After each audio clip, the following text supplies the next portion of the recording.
Okay, so what we've done so far is we've made some very simple models. We've put cubes into a scene, we've put spheres into a scene, we've looked at joining them, we've looked at using Boolean to subtract them, and we've applied textures to them.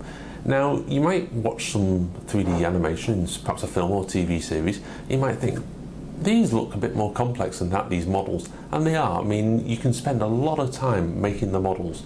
So what you could do instead is you can actually get pre-made models. You don't have to make the models yourself. You can actually find them on the internet, or you can buy them from modelers, or you can get a modeler to make something for you, and then you can bring them in and just use them in your own animation. And that's what we're going to look at in this session. So what we're going to look at is importing several pre-made models, and we're also going to become aware of the relevant file formats. Okay, so this one's a bit of fun really, because you can find any models on the internet and bring them in. So let's have a play.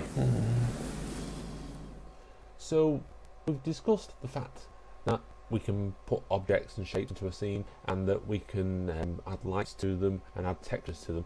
But you're probably thinking, hang on, you know, I've seen these films and they've got all these fancy models and fancy special effects. Basically, that's what's going to take up most of your time in Studio Mac, actually building the models. Okay, so you might think, and all I wanted to do is put a spaceship in a scene, or put some object in a scene, or something like that. Well, the good news is there's lots of objects that you can either buy or you can get for free on the web. Okay, and you can just bring those in and use them in Studio Max. Okay, so what I'm going to do is I'm just going to bring in a couple of objects that I've made, or not made, that I've found on the web. And I'm going to go File, and I'm going to go to Import down here.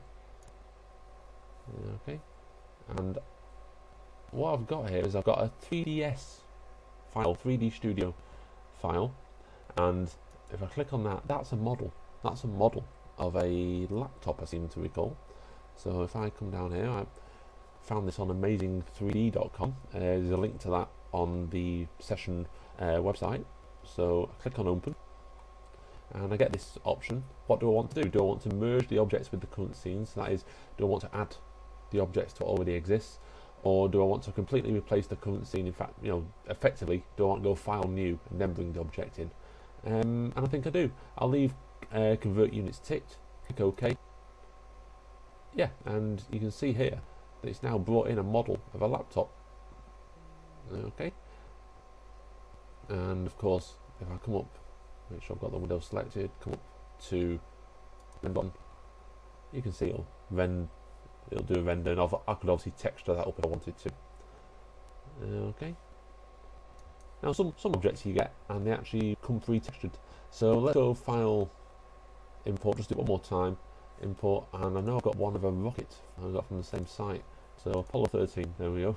Doesn't sound too promising, but if we click on Open, completely replace the current scene, okay. Do I want to save the laptop? No, I'll only playing about, so no. And you can see down here that I've now got a model of the Apollo rocket. So you can hopefully see there I've got a model of this rocket. Okay, and that's something that somebody else has already gone to the trouble of making. Okay. And like I say, you can buy these things quite often. If you get 3D magazines, you'll get free samples on the cover as well. Okay, so hopefully you've seen that if you go onto these websites, you can download models that are already made and bring them into your scenes. You don't have to make everything from scratch. Of course, if you're using them for professional purposes, or if it's one that somebody's copyrighted, you will need to pay to use them. But there's a lot of free stuff out there that you can use to get up and running and put stuff into scenes very quickly.